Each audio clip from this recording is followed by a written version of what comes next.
Selamat datang teman-teman. Cerita yang akan saya bawakan kali ini berjudul Dimensi Lain. Oke, selamat menikmati. Ferdi yang sedang berkunjung di kafe dengan pandangan yang tajam namun penuh kehati-hatian mengamati seorang wanita di meja lain. Wanita itu memang menakjubkan dengan kulit eksotis yang mempesona dan senyumnya yang memikat hati. Namun yang menarik perhatian Ferdi bukan hanya kecantikan fisiknya, melainkan kehadiran Kodam yang setia berdampingan dengan wanita itu. Jarot, panggil Ferdi pada Kodam yang berwujud jin dengan suara di pikirannya. Kau melihat juga bukan? Wanita yang sedang duduk sendirian itu, dia sangat mempesona. Dia memiliki Kodam yang menarik juga. Mungkin kamu akan tertarik. Jarot dengan kebijaksanaannya yang telah teruji dalam ribuan tahun menatap Ferdi dengan penuh kecermatan. Bos, dekati saja, pendampingnya begitu cantik. Mungkin kita bisa mengajak mereka double date. Usul Jarot dengan seringai yang mengandung selera humor. Sejak kau bergaul denganku, kamu mulai tergila-gila dengan wanita. Kamu juga tidak terlalu formal seperti awal kita bertemu, kata Ferdi. Tapi dia benar-benar cantik kan? Kau tidak tertarik, bos? Ferdi menghampiri wanita itu dengan langkah mantap. Senyumnya mereka membayangkan kemungkinan-kemungkinan yang terbuka di hadapannya. Dengan hati yang berdebar, dia mencoba merangkul keberanian untuk mengungkapkan ketertarikannya. Boleh aku duduk di sini? Kamu menarik, aku ingin mengobrol denganmu, ucap Ferdi dengan senyuman yang ramah. Wanita itu dengan ekspresi yang cermat namun sedikit dingin menatap Ferdi dengan tatapan yang tajam. Maaf ya, aku sedang ingin sendiri, jawabnya singkat. Ferdi merasakan kekecewaan melintas di dalam hatinya. Ia mencoba untuk tidak menunjukkan betapa terpukulnya. Oh, oke, maaf ya, aku sudah mengganggu. Ucapnya sambil mencoba tersenyum santai, lalu dia kembali ke mejanya dengan langkah yang berat. Ya, gagal deh buat double date, komentar Jarod dengan nada humor yang khasnya. Ferdi menggeleng pelan, merasakan kekecewaan masih menyelubungi hatinya meski ia berusaha untuk mengatasinya. Seharusnya aku yang kecewa, Jarod, ucapnya lirih. Mencoba menutupi perasaannya yang sedikit kecewa di balik kedewasaan yang ditunjukkan di hadapan Jarod. Namun dia sebelumnya sering mengajak kenalan cewek dan sering ditolak juga, sehingga dia tidak terlalu down. Nah gitu bos, biasa aja ketika ditolak, sahut Jarod dengan nada sok bijaksana. Kemudian, sebuah kejutan tak terduga datang menghampiri Ferdi. Seorang pembawa acara muncul di panggung dan menyapa Ferdi dengan penuh semangat. Kita kedatangan seorang tamu yang punya suara emas, Mas Ferdi. Apakah Anda bersedia menyumbang satu atau dua lagu? Ferdi kaget disebut pembawa acara. Dia merasa agak malu-malu karena merasa rendah diri dengan suaranya, walaupun sering mendapatkan pujian atas suaranya itu. Sebelumnya, ia sering menghibur pengunjung di kafe tersebut dengan vokalnya yang merdu, tapi dia tidak pernah mau menerima bayaran. Dia melakukannya karena menyanyi adalah hobinya, bukan untuk mencari popularitas atau keuntungan finansial. Dengan hati yang berdebar-debar, Ferdi naik ke atas panggung. Suaranya mulai terdengar mengisi ruangan dengan kehangatan dan keindahan. Lagu yang dia pilih membuat suasana menjadi semakin hidup dan dengan gaya panggung yang khas dia berhasil memikat hati para pengunjung. Tidak butuh waktu yang lama, Ferdi membuat suasana di kafe tersebut menjadi riuh. Pengunjung menikmati setiap nada yang keluar dari mulut Ferdi, bersorak dan bertepuk tangan sepanjang penampilannya. Para pengunjung memberikan uang dengan memasukkannya pada kotak yang disediakan. Setelah menyanyikan beberapa lagu, Ferdi akhirnya selesai. Dia turun dari panggung dengan senyuman puas di wajahnya. Beberapa pengunjung masih terlihat bersemangat dan memberikan tepuk tangan meriah. Ketika Ferdi kembali ke mejanya, dia duduk dengan rasa puas dan lega. Pengalaman tersebut membawa kehangatan di hatinya. Dia merasa bahagia selain karena menghibur pengunjung, dia juga membantu band mendapatkan uang. Tetapi Ferdi tidak tertarik untuk mendapatkan bagian uang yang diberikan kepada pengunjung tadi. Dengan ragu, wanita tadi yang sempat menolak Ferdi mendekati meja tempat Ferdi duduk. Wajahnya terlihat sedikit gugup namun tetap memancarkan pesona yang tak terbantahkan. Hai, sapanya dengan sedikit menggigit bibir bawahnya mencoba untuk menunjukkan keberanian. Ya, jawab Ferdi dengan sikap santai yang berlebihan mencoba untuk menutupi kegugupannya. Suaramu bagus ya, ucap wanita tadi mencoba memulai percakapan. Kamu masih ingin mengobrol denganku? Namaku Marta. Lanjutnya sambil mengulurkan tangannya untuk berjabat tangan. Ferdi, dia senang dengan keberanian Marta dan Ferdi sangat menghargainya. Ia menyambut jabat tangan Marta dengan hangat, senyumnya merekah di wajahnya. Akhirnya tercipta sebuah kesempatan untuk mengenal Martha lebih jauh. Ferdi dan Martha pun mulai berbincang-bincang. Ferdi pun juga mengalihkan perhatian dari celaan Jarod. Mereka mulai mengobrol tentang berbagai hal, dari film favorit hingga drama Korea. Ferdi dengan antusias menceritakan tentang film favoritnya, yaitu Inception. Sementara Martha membagikan cerita tentang drama Korea yang dia sukai. Saling berbagi cerita membuat mereka semakin dekat. Dan keduanya menjadi pendengar yang baik satu sama lain. Tawa dan obrolan ringan mengalir di antara mereka, menciptakan ikatan yang semakin kuat. Jangan-jangan kau ingin mendapatkan pasangan dari selebritis Korea? Kuda Ferdi dengan senyum kenakal. Martha tertawa kecil. Nggak bisa disentuh, cuma bisa dilihat di handphone. Balasnya sambil menggelengkan kepala. Di akhir pembicaraan mereka, Ferdi dan Martha saling bertukar nomor WhatsApp, menandai awal dari hubungan yang mungkin akan terjalin di masa depan. Ferdi pun meninggalkan kafe itu dengan hati yang penuh dengan harapan dan antusiasme. Sampai di rumahnya, Ferdi terus-menerus terhanyut dalam pikirannya tentang Martha. Wajahnya terbayang-bayang di benaknya, menyisakan memori tentang kehangatan dan tawa dari obrolan mereka di kafe tadi. Namun, di tengah lamunannya yang manis, ia juga merasa agak jengkel karena Jarod tak kunjung muncul, meskipun sudah dipanggil berkali-kali. Kemana tuh orang? Gerutunya dalam hati menghela nafas kesal. Tiba-tiba suara Jarod memecah keheningan di ruangan. Hai bos, ucap Jarod dengan tenang, seolah tidak menyadari kejengkelan yang tersembunyi di hati Ferdi. Ferdi langsung terkaget dengan kemunculan tiba-tiba Jarod.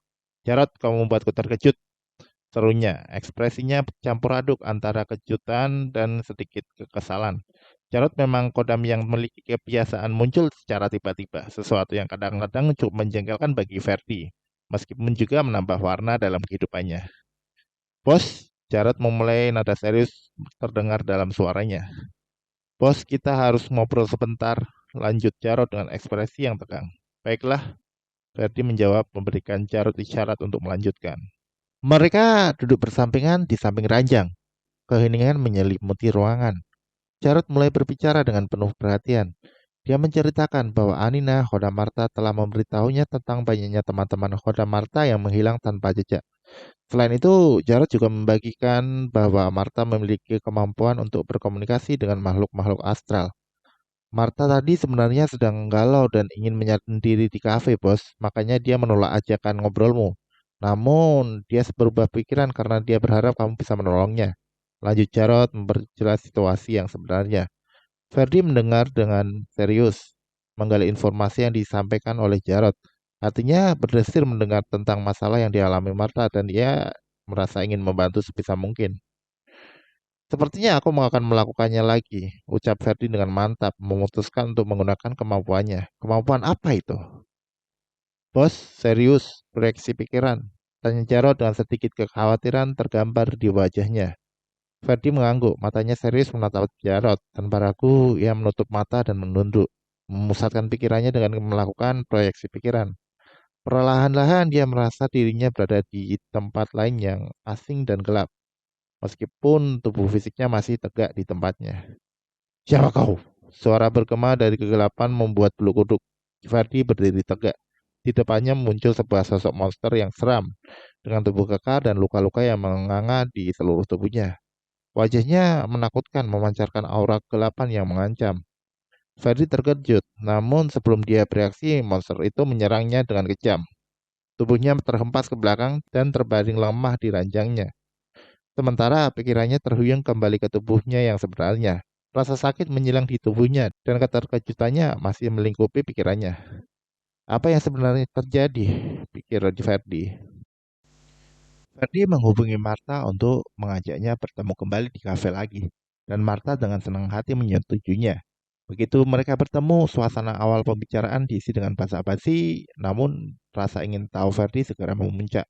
Dia pun akhirnya menanyakan kemampuan Martha untuk berkomunikasi dengan makhluk astral. Martha agak terkejut dengan pertanyaan Ferdi, tetapi kemudian dia mengakui kebenaran dari kemampuannya tersebut. Dengan sedikit ragu, Martha mulai bercerita kepada Ferdi mengenai kejadian aneh yang terjadi dalam sebulan terakhir. Dia menjelaskan bahwa dalam 1 bulan terakhir banyak kodamnya yang tiba-tiba menghilang, meninggalkannya hanya dengan Anina yang setia menemaninya. Ferdi mendengarkannya dengan serius dan mencoba memahami apa yang dialami Martha. Pikirannya berkecamuk dengan pertanyaan-pertanyaan. Apa yang sebenarnya terjadi di balik semua ini? Apakah dia mampu membantu Martha untuk menemukan jawaban atas misteri ini? Apakah yang sebenarnya terjadi saat Ferdi melakukan proyeksi pikiran semalam? Ferdi menatap Martha dengan serius, matanya penuh dengan pertimbangan. Apakah kamu bisa meraba sukma, menerawang telepati atau kemampuan supranatural lain? Tanya Ferdi dengan suara rendah. Martha merenung sejenak sebelum menjawab. Aku cuma bisa berbicara dengan telepati dan bisa melihat makhluk astral. Hanya itu saja, aku tidak bisa menerawang atau meraba sukma. Baik, kata Ferdi. Dia mencerna informasi yang baru saja didengarnya. Aku akan membantumu, tapi aku juga ingin kau melakukan sesuatu. Martha menatap Ferdi dengan rasa penasaran. Apa itu? Tanyanya mengungkapkan ketertarikannya. Aku belum tahu, ucap Ferdi sambil menggelengkan kepala. Kita baru saja saling mengenal.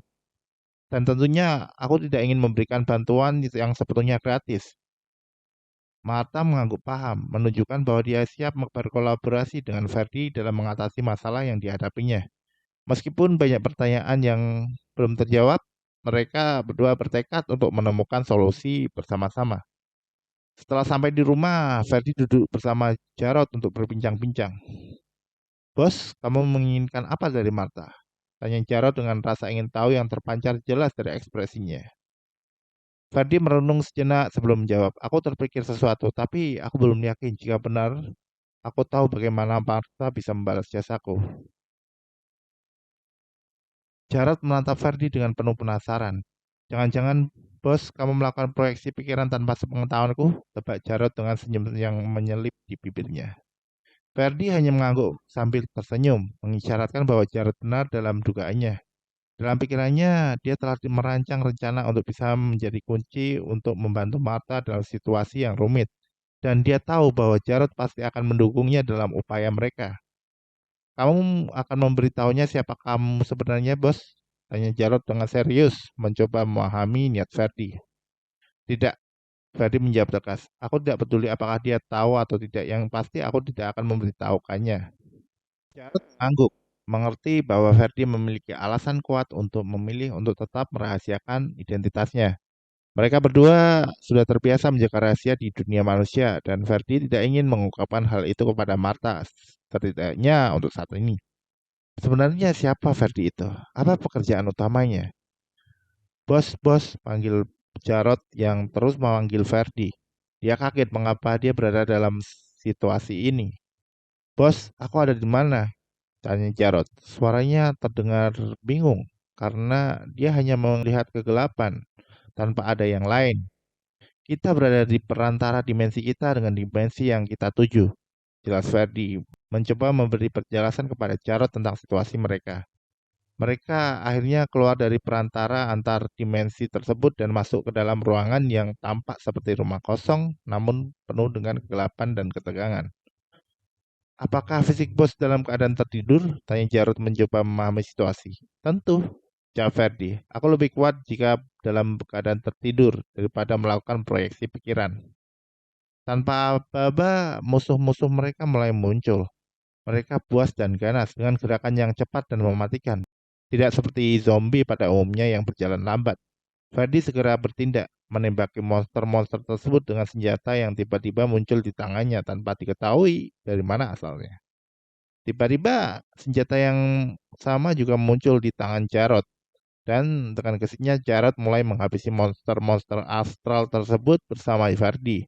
Mereka saling melindungi satu sama lain, menembaki monster-monster yang mengelilingi mereka dari setiap sudut rumah. Apa yang harus kita lakukan? Kata Jarod mencoba mencari solusi di tengah kekacauan tersebut. Kita mencari jalan keluar, jawab Ferdi, sambil tetap fokus menghadapi serangan-serangan dari musuh-musuh mereka. Dengan tekad yang bulat, mereka berdua bergerak maju mencari jalan keluar dari situasi yang semakin mencekam ini. Monster-monster telah mereka habisi, namun tantangan sekarang adalah menemukan jalan keluar dari rumah kosong tersebut.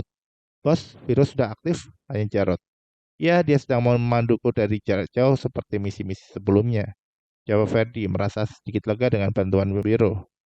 Dia memberitahu di mana jalan keluar? Tanya Jarod mencari petunjuk lebih lanjut. Tidak, dia hanya menyuruhku mencarinya. Seperti biasa, aku harus menggunakan feelingku lagi, kata Ferdi memusatkan perhatiannya pada apa yang terjadi yang mungkin menjadi petunjuk. Ferdi kemudian melihat dinding yang roboh dan terpalang kayu. Mungkin itu, pikirnya. Tanpa ragu, mereka berdua lari ke arah dinding tersebut dan berusaha mendobrak kayu-kayu yang menutupi lubang dinding tersebut. Namun saat mereka mencoba, anehnya muncul kayu-kayu lain yang menutupi lubang tersebut. Bukan ini, bos, kata Jarod mengindikasikan bahwa itu bukanlah jalan keluar yang mereka cari. Mereka segera bergegas mencari jalan keluar lain. Sepertinya pintu itu, kata Ferdi menunjuk ke arah pintu lain di sisi lain ruangan. Tanpa ragu, mereka berdua berlari menuju pintu tersebut dan dengan bersama-sama mereka berhasil mendobraknya. Benar saja, itu adalah jalan keluar mereka, membawa mereka ke tempat terbuka di luar. Langit biru terbentang di atas dan mereka menyadari bahwa rumah tersebut berada di suatu tempat yang jauh dari pemukiman makhluk astral. Sepertinya akan menjadi misi yang panjang, kata Ferdi melihat sekeliling dengan cermat. Iya, sepertinya misi baru dimulai, kata Jarod merasakan ketegangan dalam dirinya mulai bangkit. Kita harus menyelesaikannya malam ini juga, tambah Ferdi dengan tekad bulat. Ayo ikuti aku. Wiro memberi instruksi dari jauh. Kita harus segera ke gerbang itu, kata Ferdi dengan suara penuh tekad. Mereka berdua bergerak maju, berjalan menuju gerbang yang terbuat dari besi di depan mereka, sementara pagar berada di samping gerbang tersebut. Namun, ketika hampir mendekat, tubuh mereka tiba-tiba terasa ringan dan mereka mulai melayang sehingga tidak bisa mendekati gerbang itu. Sensasi aneh ini membuat mereka terkejut dan bingung. Bos, apa yang terjadi? Tanya Jarod dengan nada khawatir, mencoba memahami situasi yang tak terduga ini. Ferdi menatap sekeliling dengan kebingungan, mencoba mencari jawaban atas fenomena aneh ini. Namun sebenarnya Ferdi sering merasakan terbang dalam mimpinya. Aku yakin Jarod, tapi sepertinya ada penghalang yang menghentikan kita.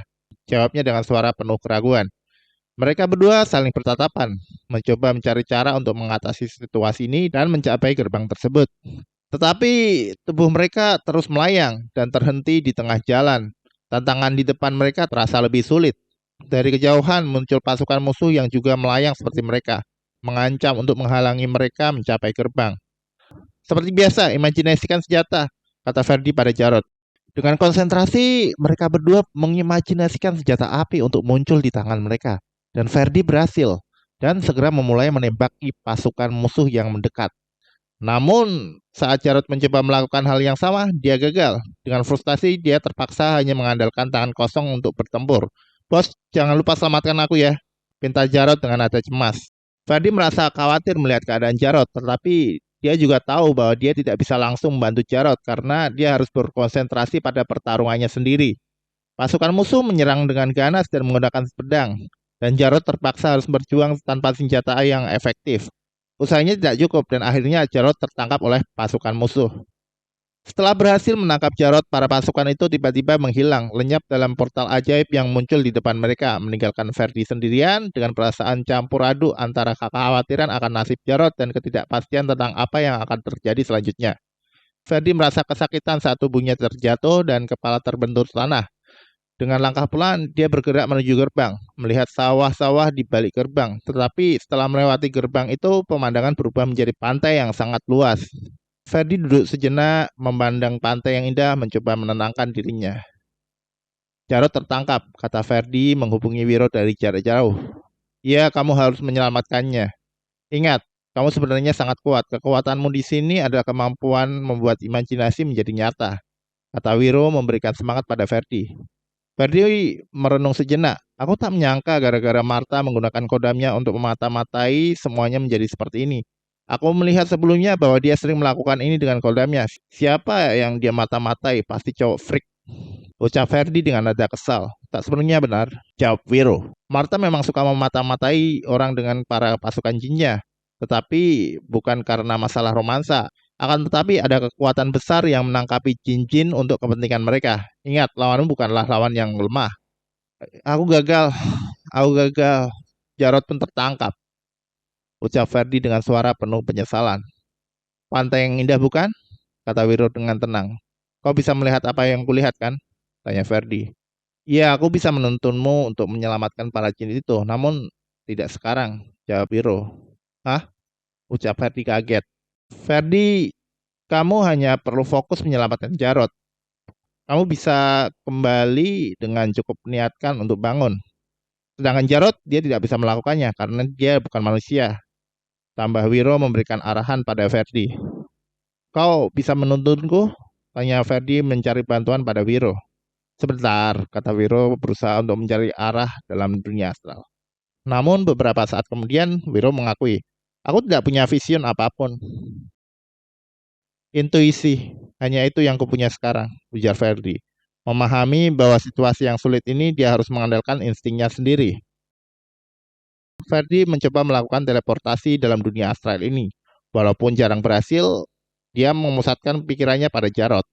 Jarod, Jarod, bisik Ferdi dalam pikirannya, mencoba untuk terhubung dengan temannya. Bos, bos, balas Jarod, suaranya terdengar samar. Ferdi membayangkan Jarod di hadapannya, dan dengan tekad yang kuat, dia membayangkan dirinya meluncur menuju ke tempat Jarod. Bos, bos, aku di sampingmu, kata Jarod, membuat Ferdi membuka matanya dan melihat Jarod di sampingnya. Ferdi juga menyadari bahwa mereka sedang melayang di dalam dunia astral. Ferdi segera menembak salah satu anggota pasukan gaib yang mencengkeram Jarod, memungkinkan Jarod untuk bebas. Ini pedang untukmu, ucap Ferdi sambil melemparkan pedang pada Jarod. Mereka berdua bertarung dengan melayang menghabisi musuh-musuh mereka. Meskipun jumlah musuh mereka banyak, Ferdi dan Jarod bekerja dengan sangat kompak. Pertarungan ini tidak hanya melelahkan secara fisik bagi Ferdi, tetapi juga secara mental. Dia harus menghabisi musuh dengan cepat. Karena jika Jarod dibawa ke markas musuh, maka akan semakin sulit bagi mereka. Akhirnya musuh berhasil mereka habisi. Dan sementara mereka merasa aman, mereka melanjutkan perjalanan melewati lintas dimensi. Namun mereka hanya melihat kegelapan di sekeliling mereka dan getaran yang kuat membuat mereka merasa sangat pusing. Ferdi terbangun dari mimpi dan mendapati Jarod berada di sampingnya. Kita selamat bos, meskipun kita gagal. Ngomong-ngomong, apakah bos akan kembali melawan mereka? Dan Jarod, tentu saja sebagai polisi gaib. Jawab Ferdi dengan mantap. Dan itulah siapa sebenarnya Ferdi. Dia adalah polisi gaib yang bertugas melawan kekuatan gelap di dunia astral.